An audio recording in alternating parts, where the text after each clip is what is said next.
काया वाली एक माया वाली। जीतू भैया मेहरिया दुई जियरा बाटई अकेल, बड़की कहे हम संगे संगे रहबै, छोटकी कहे हम भेजाय देव जेल। मेहरिया दुई जियरा बाटई, बड़की कहे हम संगवई में सूतब, छोटकी कहे हम देबै ढकेल। मेहरिया दुई जियरा बाटई अकेल, ये जीव है बाबूजी अकेले बा। एकर दुई मेहरारू है, नखी काया जौने के भीतर बाऊ, एक माया जौने से ई काया बढ़त आटे पाई के धन पाई के। ए बदे काया कहता हम संगे रहा, माया कहता हमसे बरियार तय नहीं है, हम तो के जेल भेजवाई दे। काया कहे हम संगे सुतम, माया कहे हम ढकेल देबै। दुई चिरई डोले उतान दुनिया में, तो काया वाली और माया वाली कालई के आई है या कालई के जाब।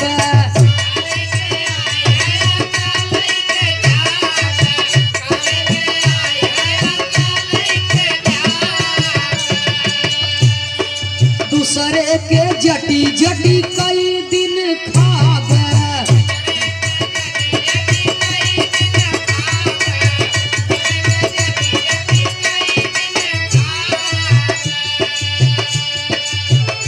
कालई के आई है कालई के जब, दूसरे के जट जट कई दिन। बिरहा सुनने वाले बाबूजी, यह संसार में जटवन की कमी नहीं बा। एक परदेसी परदेश से आई, परदेसिया एक हफ्ता बिताए लिए तो कहा हमार टिकट बा, अब हम जा भियान परदेश। अपने लड़का के 5 के सिक्का दिए, कहे जाए के अगरबत्ती ले आओ तनी पूजा पाठ उठ कई ले। लड़कवा के 5 के सिक्का लेके अगरबत्ती ले बरे, महाजन उलट पलट के देखत हन तो कर शेर बकरी दुन्नो गायब बा। कहा ये सिक्का खोटा बा चले ओले,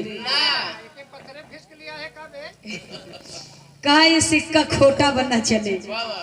परदेसिया कहा हिया लिया एक दे हम बम्बई जाब, इतना दूर का रास्ता बा, यह पाए है मेहनत से कतो ठिकाना देखब तो हम एक ठिकाने लगाई दे। वो बेगी में सिक्का धई दिए, 5 रुपया दूसर दिए, अगरबत्ती लेके आई लड़का। अब परदेसी बाबूजी दिन बीता रात बीता, बिहान भर बम्बई जाए के टाइम उनकर हो गए। मेहरारू महुआ के गुलगुला ठोकवा उकवा बनाएस,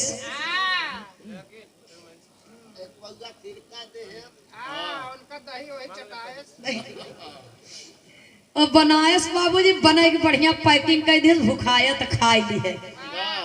परदेसी पहुंचे स्टेशन पर, बम्बई वाली गाड़ी आई गई, बैठ गए। तब से एक ही पेपर वाला आई गए, आज के ताजा खबर अखबार चिल्लात है। परदेसिया वो कहे भैया एक दैनिक जागरण दे देते, अब पेपर ले लिहन और वो खोटा वाला 5 के सिक्का पेपर वाले के थमाए दिहन, वो झटका में जेबा में डाले, कहा सवेरे टाइम कुल हमार बिचाई जाए, जल्दी जल्दी चली। वो आगे बढ़ गए, टाइम हो गया, गाड़ी स्टेशन छोड़ दी है। परदेसी सोचे थे देखी आज के समाचार देश दुनिया के का हाल खबर। और परदेसिया जब पेपर उठाए के पढ़ता है सुनने वाले बाबूजी, तो 3 दिन का पुराना पेपर पाए, 3 दिन का पुराना पेपर पाए। परदेसिया कपारे हाथ धे लिए, सोचा हम ही नहीं दुनिया में ऐसा ही है, ये तो हमारा उस्ताद निकला। कहे बताओ, परदेसिया सोचा था हमार खोटा सिक्का चल गया। पेपरवा वाला कहा तो जा ससुर का हमारे घरे दुआरे कहे का, यह ताजा संगे हमार 3 दिन बासी पेपर भी चाहिए। तो कतौ केहू के जटबा तो केहू न केहू से जटाई जाब, इसलिए लिखा गया है बाबूजी कि कालई के आई है कालई के जाब, दूसरे के जटी जटी कई दिन खाब।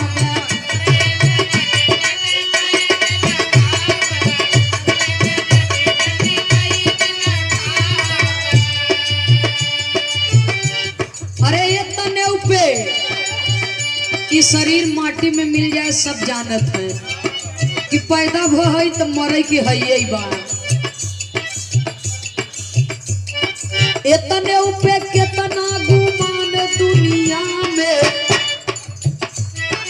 इतने उपे कितना गुमान दुनिया में, दुई चिरई डोले उतार दुनिया में, दुई चिरई डोले उतार दुनिया में।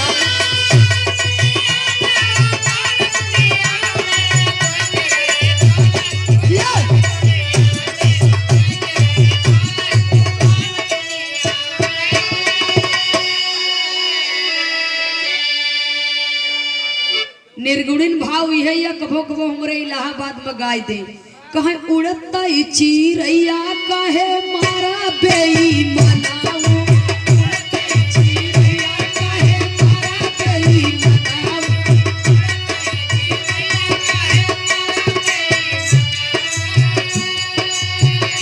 तारा पे मार इनारा पे मार, तारा पे मार इनारा पे मार,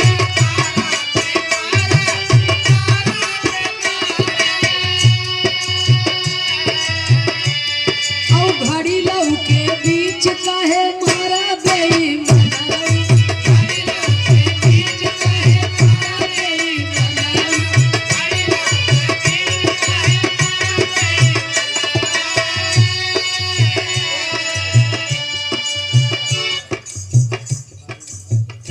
कहे बाग में मार अरे बगीचा में मार, कि नेबुलहू के बीच काहे मारा बेईमाना, नेबुलहू के बीच काहे मारा बेईमाना।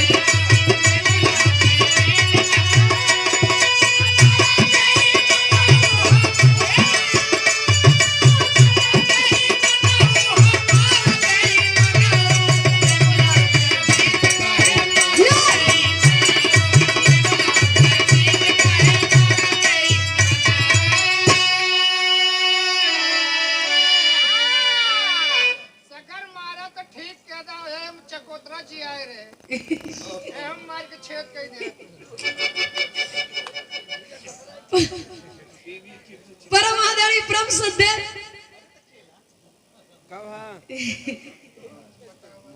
श्रीमान मोती सोनकर बच्चे की जगह पर हम गिर जाओ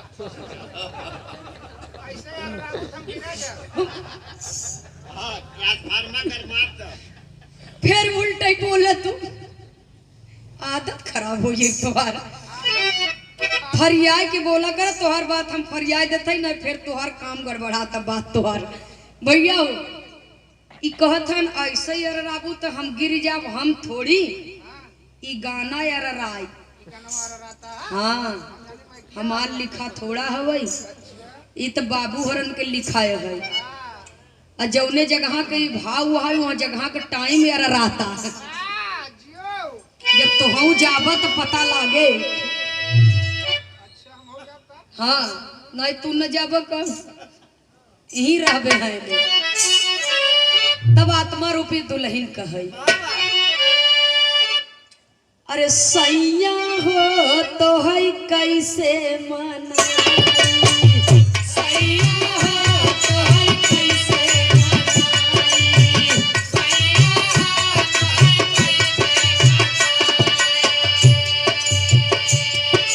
रतिया में हमारे नया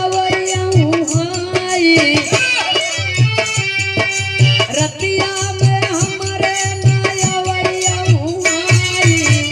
राजा हो तो है कैसे मनाई सैया हो तो है कैसे मनाई सैया हो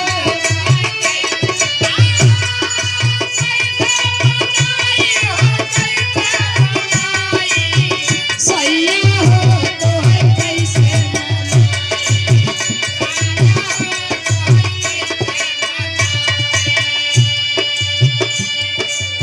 वाह कहता सैया हो तो है कैसे मनाई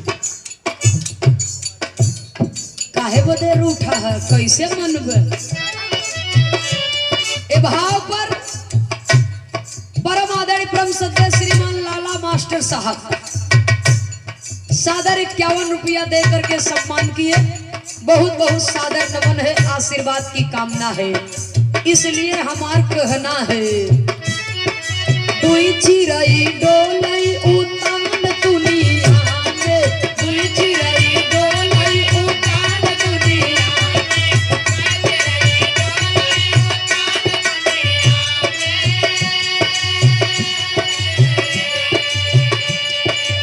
कौन ऐसा चिरई है दुई नौ जवन दुई चिरई डोलई उतान दुनिया में।